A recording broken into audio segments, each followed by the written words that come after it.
Atono naye agamba bankubidde ku Fangon Eyafudde. Bamugenda bisotinga kwaki mugende dene ntula ne tugenda ne mugenda wa ku Fangon. Twatuse ku Fangon ne bajjako sound ne bajjako simu yo jo besti bakamukuba jo agambe bamukubidde ku Fangon ne video bazeekutte. Atono naye agamba bankubidde ku Fangon Eyafudde.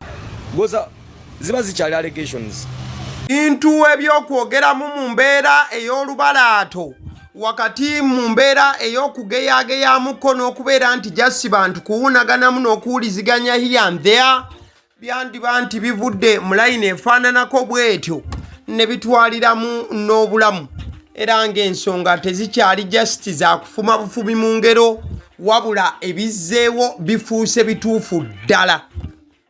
Waliwo akatambi k'omuvubuka amanyiddwa nga top dancer oba yugi top dancer akali mu kutambula bwe yabadde ng'akyali mulamu wabula ate amawulire agavuddeyo ge g'okuba nti omuvubuka ono yafudde. Wabula ng'omuvubuka ono okufa kigambibwa mbu yakwatiddwa aba Fangon ne bamutwala ku Fangon. Bwe bamutuusizza ku Fangon ebikolwa ebyamukoleddwako byamujje mu bulamu obw'ensi eno. Ngenda kubanga nkuzanyira akatambi kano naye ng'ebitundu ebimu mbibikabika olw'ensonga nti YouTube esobola okukasokoolayo olw'endabika y'omuvubuka ono gye yabaddemu. Bamutwala n'amugamba nti lwakiwabukanako navudde wano nga ngenda akola nenengera ku batula nenjira batula mundeba kati nga ndikugenda kulinnya boda Babu nansayako ono alinga omuzungu ono abeera ku Fangon. Kati bwe yankutte neŋŋaana abantu ne bajja ne bagamba omwana yabbye ekitoola kyala ne bagamba nedda bino bintu tugenda bisootinga ngaafe. Then ne bagamba bamugenda bisootinga kwaki mugende dene ntula ne tugenda ne mugenda wa ku Fangon. Twatuse ku Fangon ne bajjako sound ne bajjako simu yo kunkuba simu kikaki Samsung. Wakati ng'omuvubuka ono yugi top dancer anyumyanga n'omukka abakamubake abantu ababadde bamukutte yabadde tasobola kubanga abeerabira era yayogedde ku gayi amanyiddwa nga Babu era nga Babu yoyo gwolaba ku screen ng'ali ne alien skin gye buvuddeko era nga musajja wa Fangon. Mwana mulenzi obwedde ayogera ng'omukka agezaako kugusika busisi era annyonnyola nti bwe bamutuusizza ku Fangon Forest bamukubyekubye ensambagere wamu n'agakonde okkakkana nga bamukubyekubye mu lubuto olwo. Mwana mulenzi ono agenda okukomawo ewakaawe bagezezzaako mutwala mu bulwaliro obulinaanyeewo wabula abasawo obwedda babagamba nti embeera gy'alimu yeetaaga ddwaliro ddene mu mazima yagala gaana. So mwana mulenzi ono embeera gye yabaddemu teyabadde no nkisooka omuwulirize wano. Batandikirawo kunkuba mu lubuto wano kati ebbaluwa z'omusawo bamugambye wonna tebamusobola ayina genda mulago omusaayi gwamuyise wakutte wano bagambye agende mulago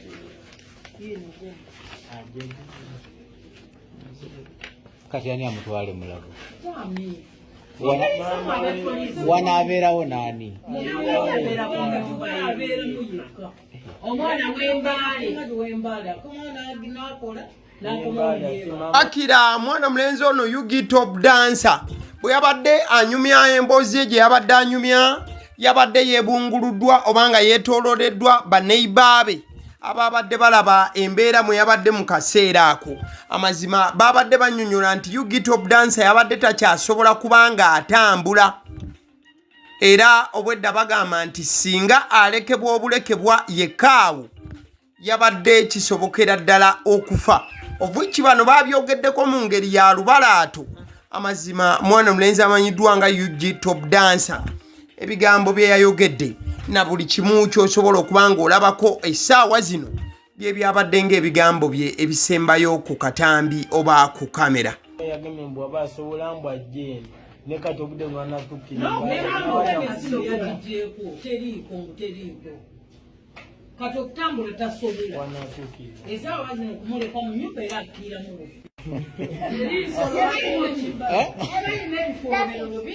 mukadde osaba gavumenti ekole etya alyensikini amukole kyalina kaki ati mbuuzi oyagala emukukolera ki omwana wange yenna omwana yajja okutama n'edduniya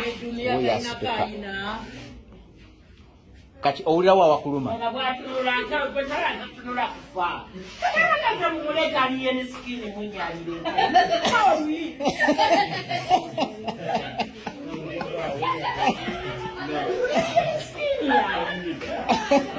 kagenda ta abantu omuntu yena agenda mukuba ng'ekyo omwana wa munne yenkanijawe yewangale yiri ebyaze kupakasa kikumi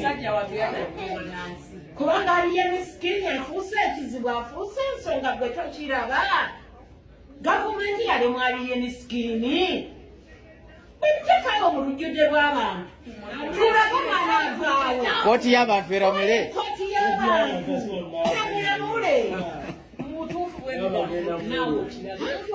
emulamule wanyasobola kooti y'abantu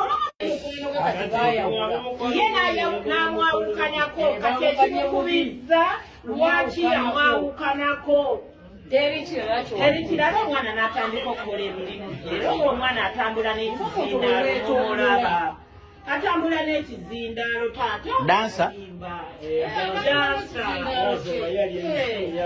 kati gye bamusanze oyo simanya omusumaali n'amugamba otwawukanako otya n'amugamba nze nkola n'amugamba yitawo tugenda olumutuusizza mu maaso ga alien skin n'ayita abasajja be ng'atuddeawo ne batandika omukuba fowa boda yamulese n'amusuula wali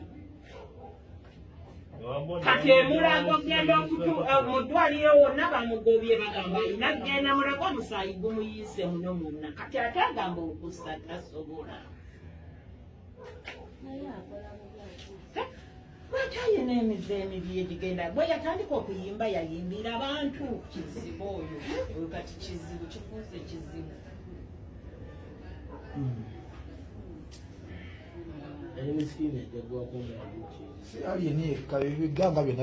neighbor ba mwana mulenzi ono Yugi Top Dancer balaze obusungu obw'ekika ekyawaggulu kati kankuzeko ku nkolagana ya Yugi Top Dancer ne Alien Skin wamu ne Fangon mwana mulenzi ono abadde ayagala nnyo Alien Skin nga bw'osobola okulaba mu katambi era ng'olumu abadde ng'akola challenge ze n'okubeera nti ayagala nnyo obuyimba bwe olaba olumu ng'akwata ebifaananyi bya Alien Skin n'abeera ng'azina abikutte n'okubiyooyoota nga bw'osobola okulaba awo ekitegeeza nti musajja abadde ayagala nnyo ku kabira ne ssekwagala yenna oba ku Fangon Forest wabula embeera eriwo etegeeza nti mwana mulenzi ono yabadde yeeyawudde ku Fangoni mbu ng'agezaako okubeera nga agenda atandika ebirala awatali kabira wabula ab'okukabira abamu ne batasanyuka kwe kumuyigga yonna gye yabadde okakana nga bamusanze endeeba awo ne bamwetikka ne bamutwala ku Fangon era mwana mulenzi ono nga tannafa mu katambi yali agamba nti Babu ye yamutwala ku Fangon wabula bino byonna nga bigenda mu maaso mwana mulenzi amanyiddwa nga Kalifa Aganaga paka na kati obusungu bwalina tebunnalabwako ku byonna ebyabaddewo olaba ebintu ebigenda okubakwatisa nze bingamba abantu be batujubisa fe abayimbi abantu abatwetoolodde batukozesa ensobi oyo pesti bamukwata ne bamuteeka mu kamera komanda mudogo n'amukuba ensinga eraba nga n'omuyimbi waali kyegaana otya singa omuntu obeera nga mumucunya ebyo singa temuteeka mu kamera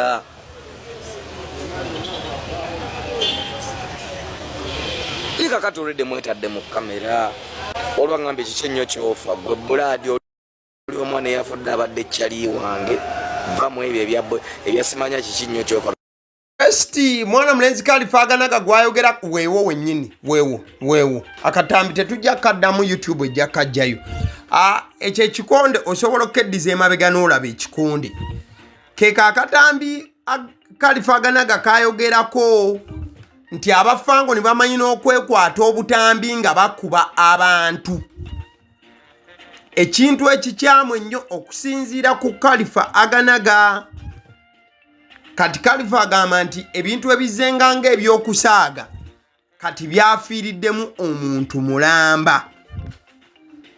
Khalifa aganaga annyonnyola n'agamba nti ye ne bw'oba mukwano gwe bw'otta omuntu yaba ayina kudda bbali abatajja kukusapootinga. Pesti baakamukuba jjo agambe bamukubidde ku Fangon ne vidiyo bazeekutte ate ono naye agamba bankubidde ku Fangon Eyafudde goza ziba zikyali allegations. Kintu kye bayita kufa blood osobola obeera kyali wange ne bw'otta omuntu oba tokyali kyali wange biba birala nkuleka emisango gyo n'ogikola ki n'ogyemalira. Wabula nze ng'omuntu akwagala kyekiri kye nali nkugambako nti tobigendamu ebyo kubanga bijja tuleetera obuzibu bireetere n'abalabe baffe okukifuula ekizibu. Kakati muli free okunvuma okuddamu era okunvuma era mugambe nti nga bwe ndya musajja olukwe ngera bwe yankozesa ngera simanya bwe yajja nampa miliyoni 10 era nga bwe muliddemu olu muongere okuvuma naye ono afudde abadde kyali wange. Ne wano wendi wenkwatidde vidiyo we yajja nankolera ka vidiyo oyo omwana abadde agenda kunkolera ne mu kalulu kange.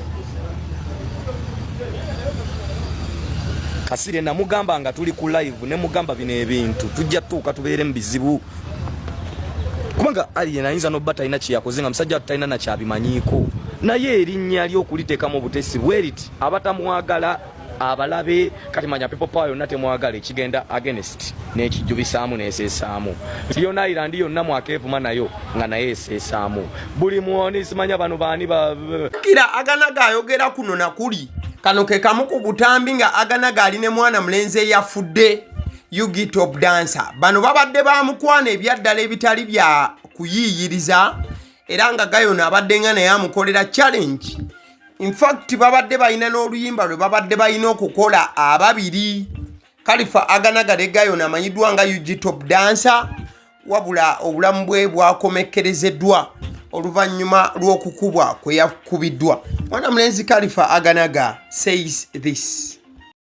Olwangambye kiki ennyo kyofa gwe buladi oli omwana Eyafudde abadde kyali wange vamu ebyo ebyasimanya kiki nnyo kyofa bino tebikyaliko byagundi bino tebikyaliko mbusimanya muli bacca bino si byabwakyali.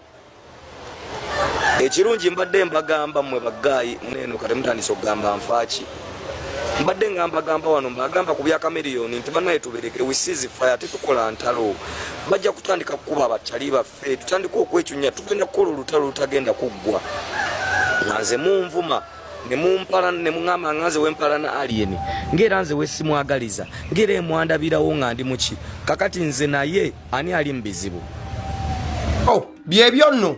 In fact waliwo amawulire agagamba nti alien skin ali ku wanted okusinziira ku bitongole bya poliisi ebimu nti alien skin anoonyezebwa ku lw'omuvubuka ono Eyafudde awo tugendagendawo.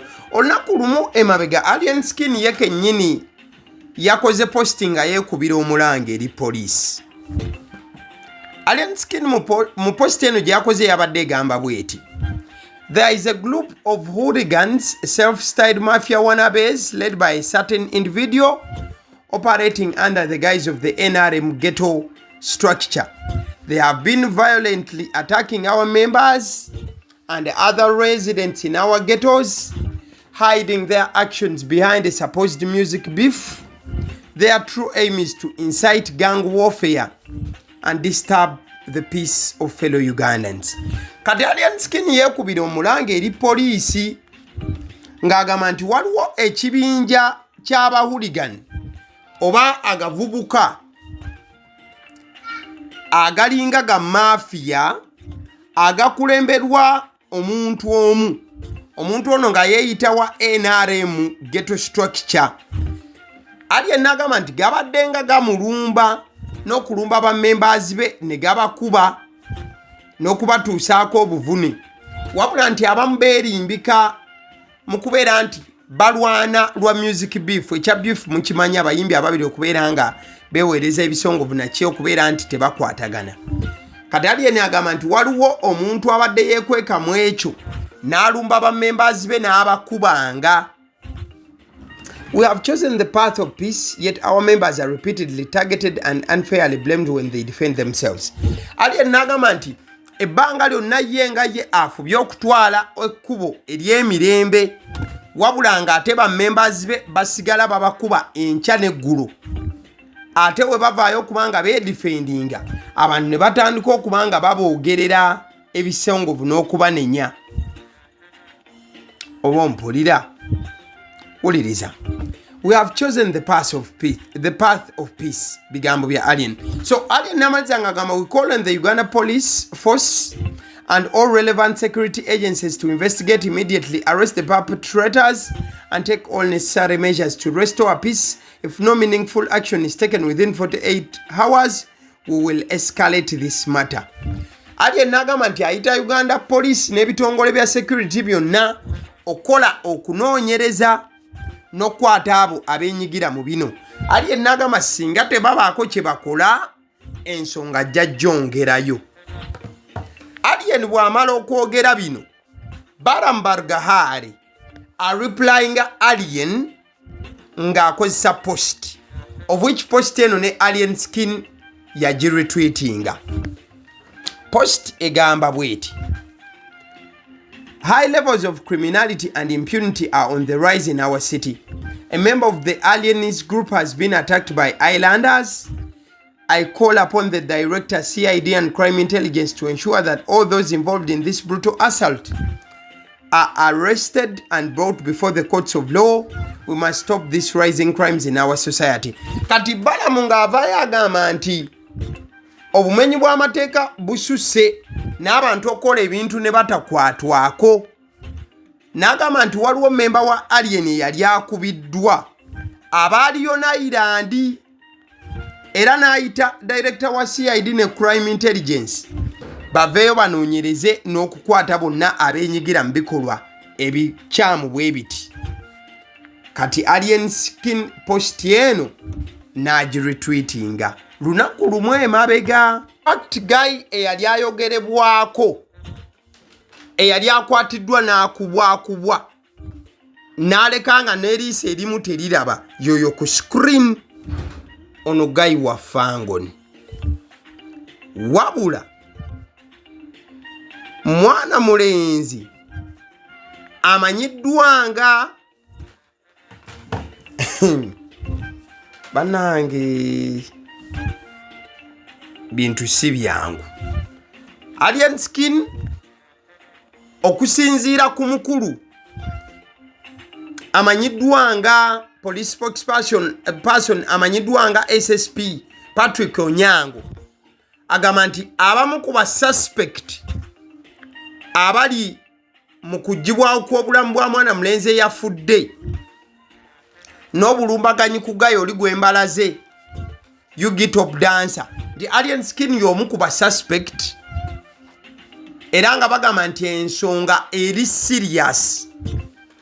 Bagenda kufuba okulaba nti bafuula buli jjinja okulaba nga omulenzi ono eyafudde afuna obwenkanya.